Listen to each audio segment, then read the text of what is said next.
Hi, we're Married to Vinyl. Thanks so much for watching. And today we're back with a little bit of a special edition.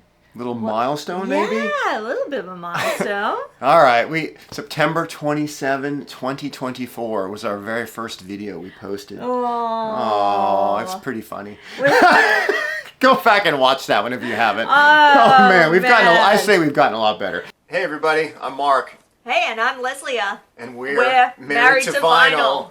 Okay, we'll only do that the one time, don't worry. You're not going to see that every time you watch. We went to Runner Records in Montclair. Yep. They used to be in Claremont.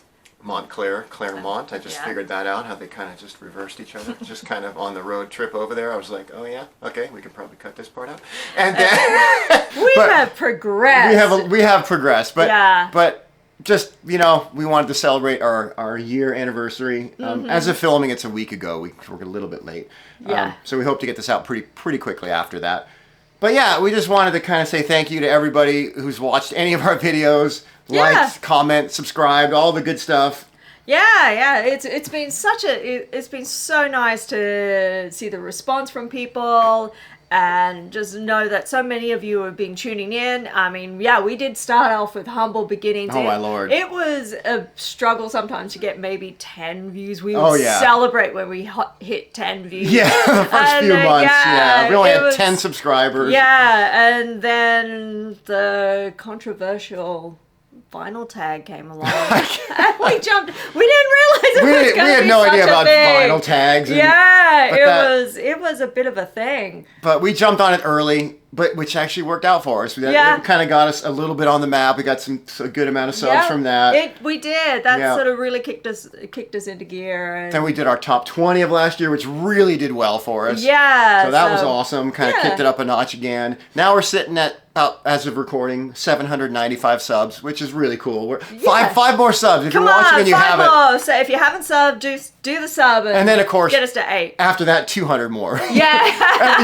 you want to hit that magic 1,000. We were almost hoping at one point, it's going up pretty good. Maybe we'll hit the 1,000 by our year, but we'll get there eventually. We will get there. It's organic. We're having fun. We don't push it. Yeah, because that's not what it's about. It's about just having a good time and just sharing our love for the medium. That's what it's all about. And again, we love everyone who comments, and thanks so much. That's kind of what it's really about too, sharing back and forth. We love to hear from you, and we've gotten so many good recommendations from people in the comments. Oh my gosh, we have picked up on a bunch of bands just from everybody's recommendations and just so many nice comments that have kind of kept us going through. We're like, we're kind of like we're struggling or whatever. And there's just some really nice comments from people. Kind of keeps us going. Being so lovely. It's such a nice community. Really proud of this community. It's been good. But if you don't ever comment, please join in. If you haven't commented in a while, please come. We always love to hear from you. We'd love to hear a comment from everyone who watches. I know that's not going to happen. But,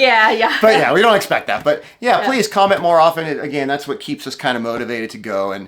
But again, just a big thank you to everybody, all the channels we subscribe to and who subscribe to us as well. And we're not going to go and name anyone particularly. Yeah. We thank everybody. Yeah, we're really humbled and. We're gonna keep this train going.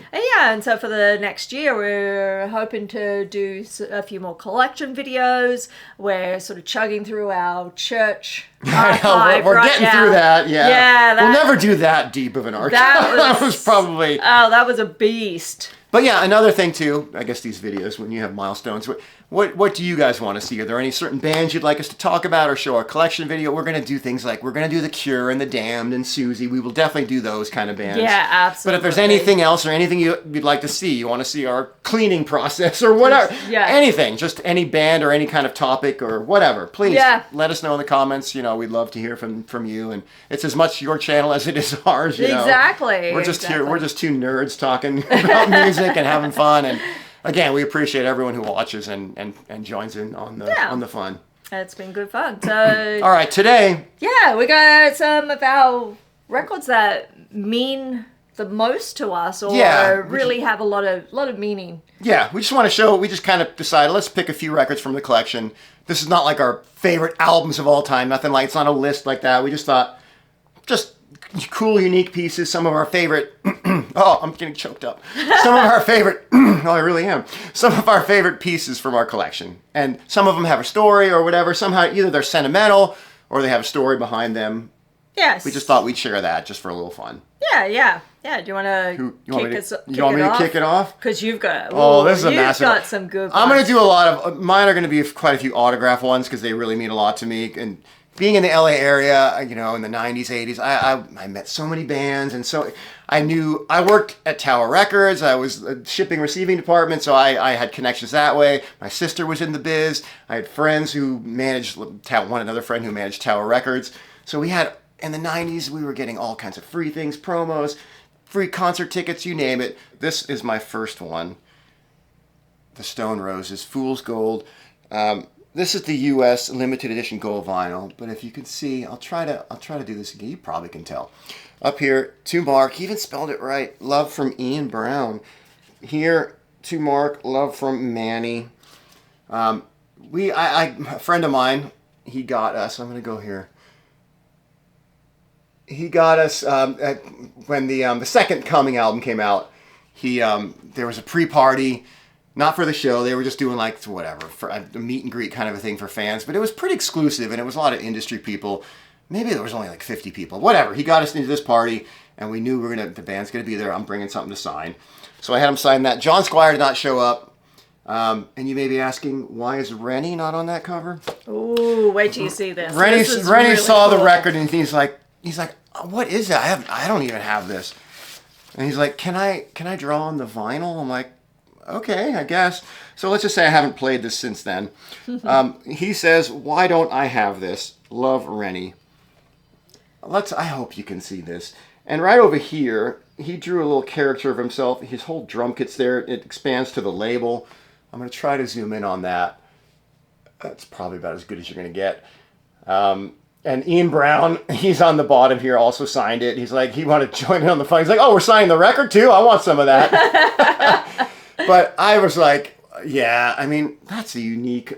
That is amazing. Such a good character. I hope, if it doesn't come out in the video, we'll take a photo. We will definitely take photos. But that is really special. I mean. that is so special. I love it. That's great.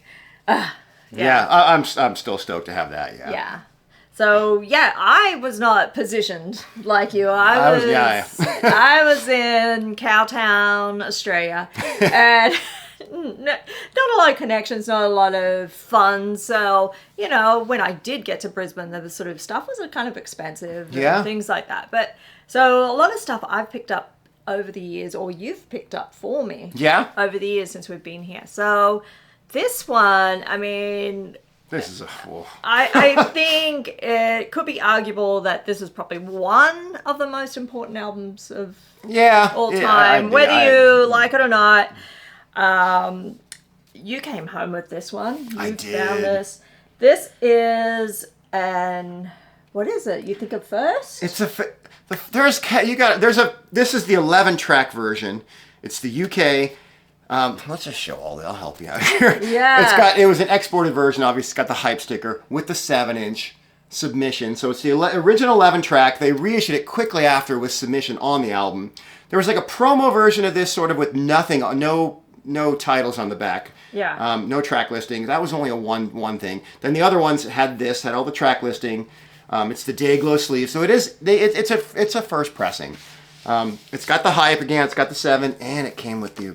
Well, let me just show the Virgin label, and then it came with the poster. Oh, I don't know how much I want to fold this out because this is in really good condition. Help you, or you don't want. You're a little. Yeah. I know we haven't even folded this for years. Yeah, we did. And we got this at Atomic Records. I'm just gonna say about 15 years ago.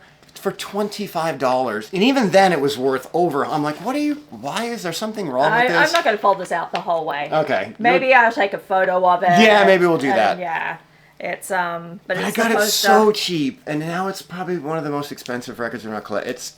It's mind-blowing how much and a complete version like this in this kind of condition. I still can't believe they had it for so cheap, and I still can't believe we got it. And all complete like this. And yeah, it's sort of, because I've seen the poster on its own sell for just a few $100. But the 7-inch, I had to look that up today just to kind of talk about it. The 7-inch alone, it's starting at $100. So I mean, that's crazy. That is crazy. Yeah. Because I love this album. For me, I think this is a fantastic album, and it's just, it's a classic. It is a classic. Yeah. It's a classic for a reason. Yeah, to get all everything in it and for so cheap, it was like I still can't believe ridiculous how much you paid for it. This is another really special one. Everyone's got Oasis fever. So I figured, might as well show this one. Definitely, maybe. This is the original UK. I'll get as close as I can. Creation Records, autographed by all of them. Bonehead, the original drummer, Tony McCarroll. You name it. They're all on there. Liam Knoll. I was, again, due to some connections from Tower Records, we got invited to this pre-party. It was an industry-only thing. There was probably less than 50 people. It was at the Whiskey A Go-Go show. I was at that first show that they ever played in LA at the Whiskey. It was from 7 to 9, 2 hours before the show started, at the hotel across the street. I don't know I forget the name. It was on the rooftop. There was a pool there, and it was just a bunch of industry schmoozers, whatever. And then there was us, couple people like we're fans. I'm like, okay, again, I'm going to bring a record. And the band was, because we weren't industry people, they were hovering around our table the whole time. We had a member of the band, at least one, hanging around with us, talking to us the entire 2 hours. Most of the times you'd have 2 or 3 of them. They all were, yes, they all like big heads, and they're so big egos. Even Liam Knoll, they were so humble. They were so lovely to us. They loved their fans. They were so cool, and they were just thrilled that we had stuff to sign. And because here they were still nothing, they were still pretty small. Just starting out. Yeah, they hadn't blown up yet. Rodney Bingenheimer was at the party. I remember that. And wasn't Alan McGee there as well? Alan McGee, he's always there. Of course. But yeah. So I don't know. That was such a special night. We literally opened bar too, and back in the night. Oh my Lord! Oh, goodness. So I don't remember a lot of the show in your party days. In my party days, but yeah. So we're drinking with them the whole. Oh, and the photographer, the guy who does all their artwork too from their early sleeves, Brian Cannon. He was there. We were talking to him. He did all the early Verve sleeves too, which maybe will come up. So we knew him. We were talking to him. He's like, you know who I am. We're like, oh my God, we love all your art. So we were talking to him it was just a great night. Fantastic. Another one that will live in my heart forever. And what they like, oh shit, we got to go on. Yes. The manager's like, all right guys, we got out. It's like 9 o'clock. We're like, oh shit. And we literally got in the elevator with Rodney Bingenheimer. We run across it, we drop our stuff off in the car, run to the show. We had to kind of push our way. It was packed. Within a minute, the band's taking the stage. So, we're like, wow, we timed that one. That's such a great story. Oh, man. I think that's an amazing story. All right, I'll try to keep the stories from here short. A couple of these are, they're special. That is such a great one. All right, next one. This one, again, I think, could be argued as one of the most important albums. It's one of my favorites. It's one of our, it is definitely one of our favorites. Yeah. It's the Who Sellout. And this is, I don't know if you can tell how glossy this is. It's lovely. This is a UK mono. It's an OG UK mono. Yeah, so it was, we just love this album. And to get an original copy on Track Records. It was just it's one of those things that you just like, whoa, I can't believe I actually have this. So and again, it was a special way that we picked this up. We picked this up in Shinjuku, Japan. It was our first trip to Japan. A couple of years ago, 2023. Yeah, we were just having such a ball. It was a dream trip. And amazing record shopping. Oh my God. We'll have stories about that later. Wow. But yeah, we picked it up, and then you were umming and ahhing over because the price. It wasn't cheap. It wasn't a bargain like the Sex Pistols one. No. This was just one of those. And the cashier woman, she wasn't speaking English, but she saw me struggling. We didn't speak Japanese. But they had a sign. We didn't even know. Yeah, we didn't realize, and she pointed to the sign that they had, what, 30% off? 30% off. She saw me kind of like, I'm like, oh man, she's smiling. We're kind of like, she's like, oh, and I'm like 30%. She's like, well, I'm like, what's it going to cost? She's like, I'm like, oh god, okay. Sold. So we got a good deal on this, but we'll always know that we got this in Japan and Shinjuku. So that's special. Which one was that? Not Rock in Tokyo. No, that's Shibuya. Yeah, it was in. I forget which one. Secondhand? No, the Rock store. The Rock store. One of the ones in the. It was below the metal and heavy metal store or whatever, something like that. So Dave, you'll know. So this is such, and it's beautiful, glossy, so lovely. It's the original. Some copies came with this poster. Of course, doesn't have the poster. That would have been like $1,000, but but this is cool enough. Very cool. That's awesome. All right, so this is a favorite band of mine. And I've gotten you into them too, hopefully, over the years. Jellyfish. I'm going to do this as their debut. There's a U.S. promo only that does this unique fold-out trifle, whatever you want to call it.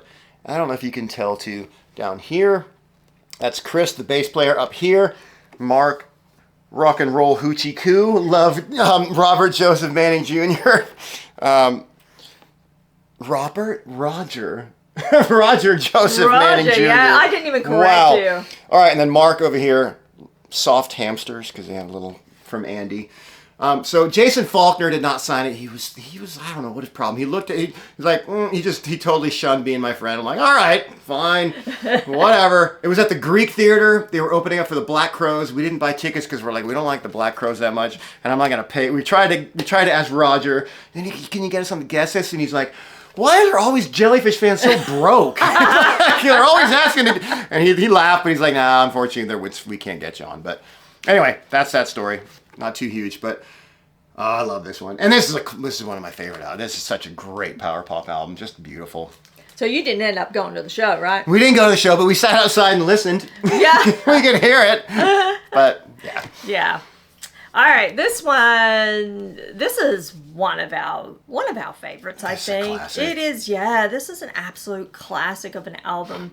I know it has a bit, it does have a good rep, but I think a lot of people still miss it. Don't I think so. Amongst the people who are into music, people that know it, but if you know, you know. SF Sorrow, The Pretty Things. This is such an amazing album.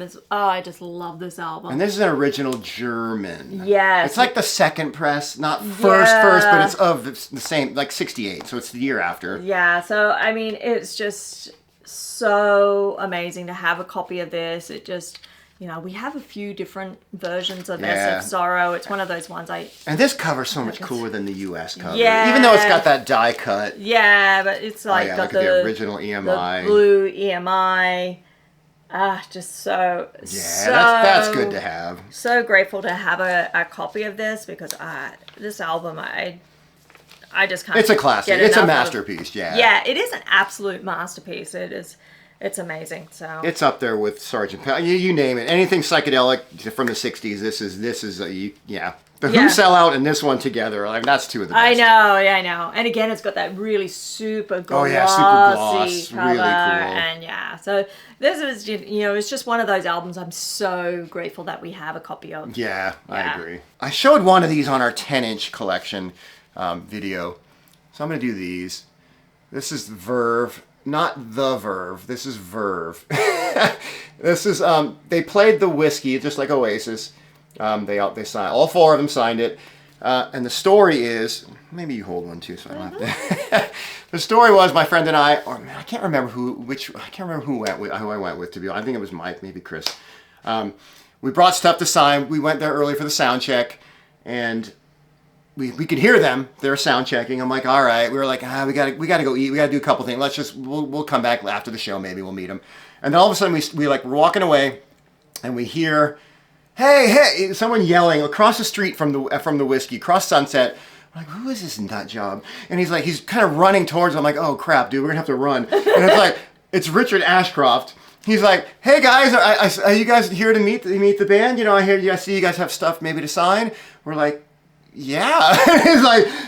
He was like thrilled that he had fans because they were nothing here. Yeah. This was their first album. They were not big. This was not urban hymns. So he literally runs across the street to get our attention. He's like, how about, you guys want to come inside, meet the band? We're like, okay. So he like walks us in. The bouncer's like, well, he's like, oh, they're with me. Walks us up to the stage. Nobody's in there, literally, because they're just sound checking. And there's a sound guy, I guess, back there. But the band's on stage. He gets up on stage. He's like, hey, stops them mid jam, and he's like, hey, come on, these guys are here to meet us. And they were like, they weren't like, oh, come on, what the hell? They were all like smiles. They all stopped, got behind the drum. They put their guitars down. They came over and all like shook our hands. That's amazing. Talked to us for like 5-10 minutes. Got the autographs. And they were just like, okay, we got to finish the sound check. Well, that's perfectly okay. But man, they were so cool. Did you get to watch the rest of the sound check? We didn't get to watch it. We had to leave. But whatever. Again, no matter what, Richard Ashcroft's people are like, oh, he's kind of gotten a big head nowadays, and they whatever. And no matter what anyone says about Richard Ashcroft, I'm always going to have this memory. And he, again, just like Oasis, they were so humble. They loved their fans, and it was just a beautiful experience. Like, yeah, I love that one. That's such a great story. I just had this image of, because he's a tall, lanky guy. Yeah, skinny kind of dude, yeah. Tall, lanky Richard Ashcroft running across the street. And at that point, he had the long hair. He was like all shamanic and, on stands. Yeah. But he was just awesome. Just so cool. Just see him running, just being all friendly and that's what he looked like. Yeah. Yeah.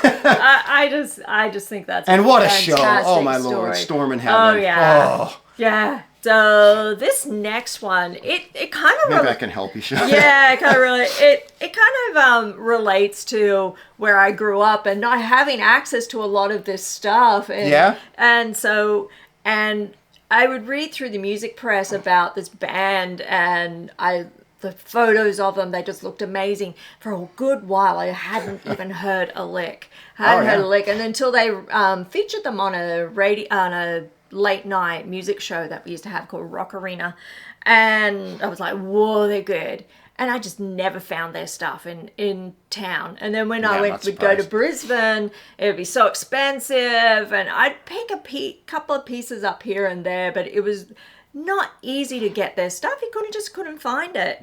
And so now every time I get a new piece for the collection, it just makes my heart swell. It really does. I just I know where to show the record or the cover. I'm talking about Japan. I just love Japan. And this is a unique Japanese thing. It is. It's like they did a whole series of these. Yeah. With the huge label in the middle. They're just like a compilation, 12-inch compilation. And they got huge die-cut sleeves, so you can see the whole label. I think we might have a Human League one. No, we do. And XTC. John Fox. And XTC. Some great stuff. But this one is so beautiful. It's so cool to pick up. That's really neat. When we were in Japan a couple of years back, I picked up a couple of Japanese Japan singles, but I already had them. And I didn't want to let them go because it's like so hard to find. But I mean, I put them back because we already had them. But that's how much. Because we don't buy duplicates. Again, no, I just want to. Yeah. That's how much it means to me to find Japan stuff. Oh yeah. Yeah. Every time I see it in the wild, I want to get it, even though now I've got a good collection of it. Yeah. Huge. But it just, I never take it for granted because it was just so hard to find their stuff. This is the Jazz Butcher Conspiracy. I mean, one of my favorite bands for a long time. You love them. Oh yeah, they have. You didn't know them before. I didn't. I put them on our mixtape when I was wooing you. And this one was just like, we've seen them a bunch of times too. And unfortunately, Pat Fish has passed away, of course. But this one, it was just, I don't know. This is a test press, a making test press of their album, Sex and Travel, second album. And this is, what do you call this? The record cover proof. The proof. For the uncut, they folded it, of course, but I guess I don't want to get too close. But yeah, this is the cover, front and back, uncut proof. I'm like, that's just amazing. And as a Jazz Butcher fan, how could I not get that? And again, I got one of these weird sleeves. One of those Japanese rice paper really sleeve. Rice paper sleeve. So yeah, it's the true. It doesn't even say Jazz Butcher on there. You'll have to tell from the dead wax. But it's the making test press. It's not like a white label promo. It's a test press. And we're gonna do a Jazz Butcher collection video. We're gonna do something on Jazz Butcher because that's a special band for us. They are very special. But anyway, this was that's pretty cool. We saw that. I think we got on eBay like 10, 12 years ago, something like that. I'm like, what is it? We have to get that. Yeah, that's a no-brainer. So amazing. All right. All right, yeah. What do we got? So this is a cool one to pick up. This is Japanese version of Hong Kong Garden, Susie and the Banshees. It's like do not see this around very often. So we found this at Rockaway. Rockaway pre-pandemic. Yes. In their case, they have a case of collectibles and things like that, and it was just we were checking out. We were. This is something that I didn't even, as a huge Susie fan, I'd never seen this in the I didn't even know until Discogs became a thing. I'm like, what is this? So I've been coveting this record for a long time. Yes. And then we're checking out, and she's like, "What is this? You might want to come and look at the glass over here." I'm like, I freaked out. I'm like, I almost jumped out of my shit. Like, wow. I was so happy to... Yeah. We've seen it once since. I saw it just earlier this year. Oh, at Amoeba, At Amoeba for even more than this, but it was kind of tatty. So, whatever. This is in really nice condition. Oh my gosh, beautiful condition. So we kept it in this hard card. we got the hard card because it's... So this is one of those, it's like, I don't know, it's just... Some records I just love that cover so much. It is a great It's just so cover. cool. I mean, and for me, all I ever had was I found digging through my sister Ruby's records one day, and hidden in the bottom sort of was a plain sleeve. Which we still have? Yeah, a company sleeve of Hong Kong Garden. I was like, wait, why have you got Susie and the Banshees, Miss Bay City Rollers? Oh, man. Yeah, so... But this one is, I don't know, it's special. That is great. As a collector, some of these records, they just, for whatever reason, the cover, it just speaks to you. It's just like, oh, I just love it. All right, we'll save the big one for last two, but this one, the bands, shoegaze bands, Ride and Slowdive, they toured together. It was for Going Blank Again and Souvlaki, or was it Just for a Day? No, it was the first Slowdive album, Just for a Day. They did a co-headlining tour. No, was it No, it was Ride was the headliner, but it was Ride and Slowdive 3 nights in a row. Then the 4th night I saw them, it was Ride with the Pale Saints opening. But I saw them by myself in Sacramento because I went to a college up north. At the first night of the show at this little place called the Cattle Club or something. It was like literally a living room, like 200 people maxed. I'm like, what? So I got there early. I'm like, all right. I had this promo 7-inch. These are pretty rare too. We'll start this one. A double-sided 7-inch. I'll try to get it close. If not, I might take photos. So you got Ride on one side, Leave Them All Behind. And I had them all, they all were there. I met them all, had them sign. And then Slowdive, they put She Calls, which was a B-side actually. I just waited outside the tour buses, and they all were really nice and happy to sign as well. Again, promo only on a blue vinyl. Oh, that's so with nice. the donut hole center. Yeah. So it was cool. It's cool enough anyway. But then I got into all the signing on both. I'm like, yeah. So that's just that's beautiful. Yeah, and that was a great tour. Obviously, of course, back in the '94 or whenever that was, something like that. 92. Yeah. Something. Yeah, probably 92. But yeah. Anyway, that was special. All right, we gotta wind this down. Yeah, or so wind it up. Now to close it out, this one is... we showed this back in January. We did show this back in January, but we just feel like this is just one of those special items that you only get maybe one shot at maybe it. 1 or 2 shots at picking this one up. In person, for sure. And that's I Am the Cosmos, Chris Bell. Oh, we got this at Permanent Records. It's in our video from like January. Power Pop Holy Grail, something or other. You can't show this record enough on Car Records. It is on Car Records. Let me see if I can get that out. Who's it? Chris Stamey's label. Yes. Oh, don't even touch it. Just yeah. All right, yeah. Just leave, trust us. We played it once. I'm like, oh. Records. Yeah, we did. We played it once. Oh my God, it sounds beautiful too. It's really good. We will play it again. And you and your sister on the B side. Oh, with Alex Chilton. Oh yeah. It's two of the best songs just ever. I mean, and to have this single. Oh. It is one of those items that it's a privilege to actually have something like this. I couldn't believe we saw. That was another one of those we're checking out. And I see it on, I don't know how I missed it. I saw it on the wall. I'm like, oh my Lord. I look at you, you're like, how much? I'm like, a lot. That's one of those. Let's see. They worked with us a little bit though. They did. So yeah. He took care of us, but yeah. I don't regret it. Not even one bit. No. Probably never see it again in person. No. Yeah, you just don't. And if you do, it's not great. This is like really nice condition. Yeah. I mean, oh man. Anyway. We've been collecting together for 25 years and then on our own, but plenty before that as well. And I'd never seen it. No. So. Yeah. And so that's it. That's it. Those are just some of our special pieces from the collection. That mean a lot to us for various reasons. You've got some amazing stories, So I was lucky. Right time, right place. Yeah, that was in unison. Unison, yeah. All right, I think we probably should wrap it up. Yes. That's our year celebration. Here's to another year. Thank you again for watching. Please comment, subscribe if you haven't already. Do all that fun stuff. Yeah. And we always love to hear from you. Let us know again what you might want to see, and we will. We're here for you. Yeah. All right. Thanks everybody, and happy digging. And here's to another year of Married to Vinyl. Yep. We'll see you on the next one. All right. Bye. Bye.